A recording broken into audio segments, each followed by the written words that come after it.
In this video, we will be discussing about neuromyelitis optica, which is read under the heading of neuromyelitis optica spectrum disorders (Nmosd), which is an astrocytopathy, means destruction of astrocytes, which form the blood-brain barrier, will be there, causing disruption of blood-brain barrier.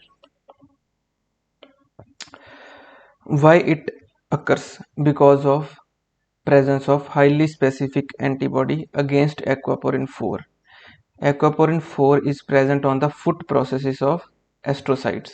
So there will be destruction of astrocytes, disruption of blood-brain barrier, and the signs and symptoms of the disease. Epidemiology. Females are involved more than males.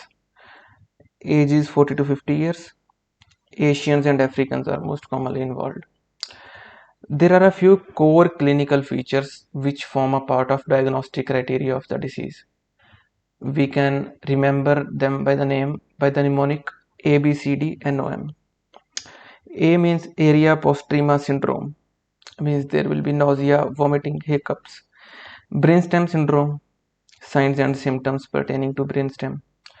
There will be cerebral syndrome, means along with optic neuritis there will be seizures, there will be encephalopathy also.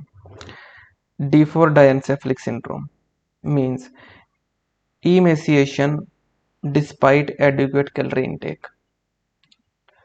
N for narcolepsy, O for optic neuritis, and M for myelitis. ABCD-NOM. Core clinical features. What will be the CSF findings? We will see oligoclonal bands in 20% of cases. In multiple sclerosis, we find oligoclonal bands in all of the cases. But in Nmosd, only 20% cases. There will be neutrophilia, eosinophilia, and presence of IgG aquaporin 4 antibodies. Now, these can be present, these antibodies might not be present. If they are present, we call it Nmosd with aquaporin 4 IgG. If these are not present, then the disease is called Nmosd without aquaporin 4 IgG. So these are two forms of Nmosd. Diagnosis of aquaporin 4 IgG antibody Nmosd. There must be one core clinical criteria, antibody must be present, and alternative diagnosis must be excluded, like multiple sclerosis. Without aquaporin 4 IgG, if Nmosd is there, how to diagnose? There must be present two core clinical criteria. Some MRI findings like optic neuritis, myelitis, dorsal medulla lesion, periependymal brainstem lesions. And third is here also there must be exclusion of alternate diagnosis, right? So here also three things must be there.